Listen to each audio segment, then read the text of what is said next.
The Rocket fut le premier tramway autonome de Montréal à se mouvoir à l'électricité. 1959. Défilé de tramways à Montréal avant leur mise au rencard.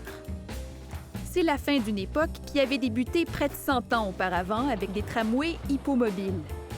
En 1892, l'électricité remplace les chevaux.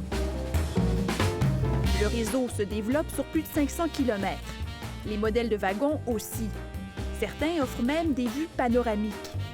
Au plus fort de son achalandage, plus de 398 millions de passagers utilisent les tramways en une seule année à Montréal. Parallèlement, le réseau d'autobus se développe. Les trolleybus font aussi leur apparition. Dans les années 50, la flotte de tramways est vieillissante et le développement des banlieues signe l'arrêt de mort des tramways. On les accuse de ralentir la circulation et d'avoir des trajets peu flexibles. L'autobus prend la relève avec sa flotte de plus d'1 millier de véhicules. Nous voilà arrivés au moment de l'inauguration du métro de Montréal. J'invite avec infiniment d'émotion son Éminence, le cardinal archevêque de Montréal, Paul-Émile Léger, à procéder à la bénédiction du métro de Montréal. Au nom du Père, du Fils, du Saint-Esprit. Amen. Et on vient de presser sur le premier bouton qui permet à la première rame de partir.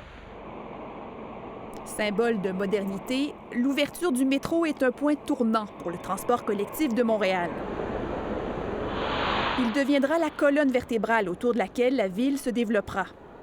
Du nord au sud descend la ligne numéro 2, longue d'un peu moins de 6 000. Elle a 11 stations.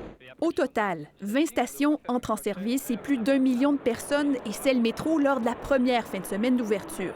C'est plus rapide que l'autobus? Oui, c'est beaucoup plus rapide. Quelles sont vos impressions, madame? Oh, mes impressions, je trouve que c'est merveilleux. De s'en va dans le bas de la ville, ça prend environ 12 minutes. C'est presque incroyable. Au printemps suivant, c'est au tour de la ligne jaune qui relie la rive sud juste à temps pour l'Expo 67. Le métro a été envahi, a subi une plus dure épreuve que celle du lendemain de son inauguration. Alors on voit ici les foules qui se pressent dans le métro. Il est arrivé des incidents. Par exemple, on a découvert qu'il était urgent pour la sécurité des gens de fermer le métro. L'inflation, l'opposition des citoyens à la destruction de logements et les problèmes techniques retardent la construction de nouvelles stations.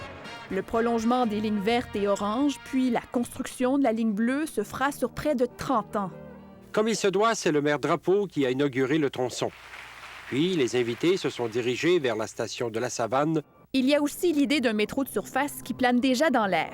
Il y avait des discussions qui se poursuivent, c'est-à-dire les itinéraires qu'il s'agissait de choisir pour établir éventuellement ce damné, mais très prometteur métro de surface.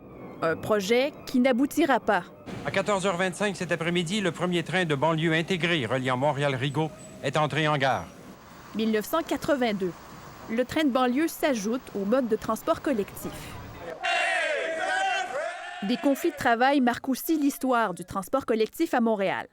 Le premier survient lors du dernier mois de l'Expo 67. Puis, 1974, 44 jours sans métro.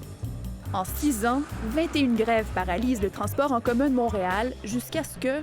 Québec suspend le droit de grève à la CTCUM.